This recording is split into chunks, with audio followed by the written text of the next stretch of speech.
Can you very briefly describe the rebuilding project that Carter Community Theater is undergoing right now? We had a hurricane here in Carteret County that was kind of devastating.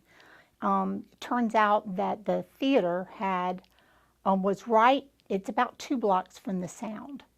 And so the theory is, no one I don't think will know for sure, was that a microburst came off the water and it just peeled off the roof of our building.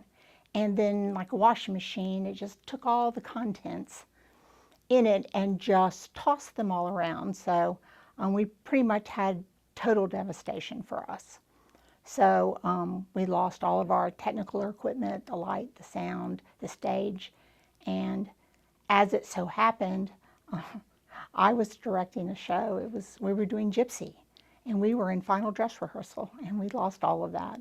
Well, anyway, so the program that we have going on now is that we have been working to, number one, first reassess the needs that we had in this community. And we are very limited right now outside of our schools for any kind of a facility that's dedicated to the arts. And though our Carteret Community Theater is the the, the founding organization, we're not just a place for theater because they all weave in together. I mean, you need the artists, you need to have people that can do tech work, you need to have the dancers and choreography, you need art. And we always had a gallery so that we could display the local talent. And it's something that there was not a way, though we tried to duplicate it outside of having our own space. For years we'd been gypsies. So we'd been going back and forth wherever we could find a place to perform. So we were a troupe. And then we found our home. And one of the major impacts of, we've always had a children's program. And I don't want to say children, I want to say youth. Because you start when they are young to be able to build their confidence that they can express themselves, that it's okay to express yourself. Also that there are many different kinds of talents and they each have values for different reasons. And anyway, once we had our home, then we were able to do more involved youth programs. So instead of just doing a play or a musical where we, parade the kids on the stage to sing something, we then instead were able to start workshopping.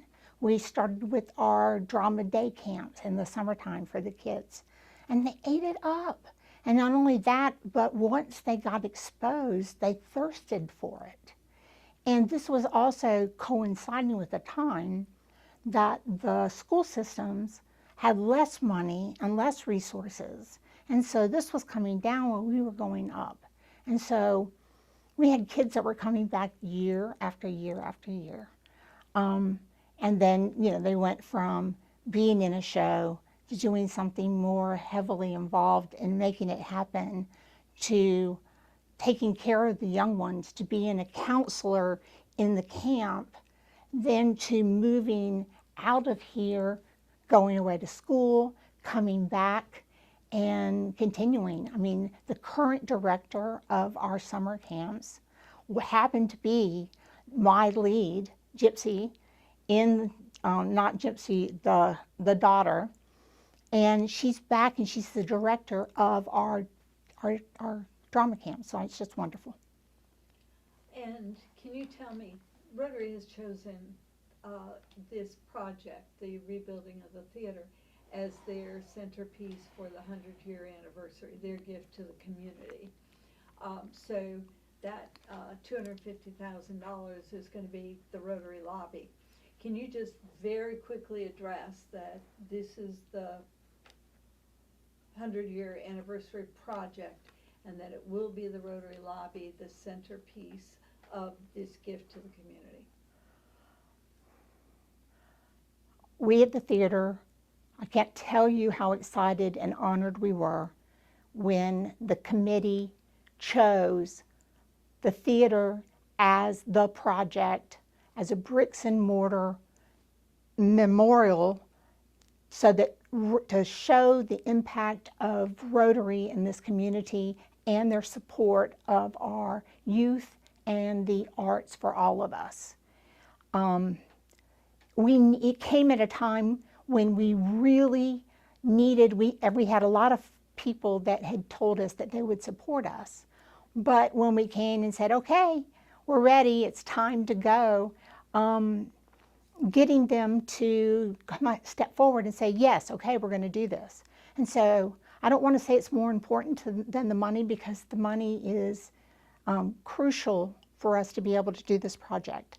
However, more importantly than that is we were able to get the word out, really get the word out into the county about this project and how important it was to all of us. And that was done through the Rotarians. And that's, the essence of who we are as Rotarians in our communities. And it also shows the power of what we can do. So a lot of people are looking for that one donor to give $250,000. Instead, we're going to have over 100 donors or 200 donors who are Rotarians who all support this one project. And by naming the lobby, it also is wonderful for Rotary, because it just shows, once again, the community-centric principles of how important it is for us to do that. So the people that we got with all of these Rotarians to talk about the project was as important as getting the money is proving to be. And, it multiplies, and that's what's happening here. Thank you, thank you. Okay. That's perfect. I can't speak, sorry. What? Oh, I know, it's hard. All right, let me just check one thing. Thank you so much for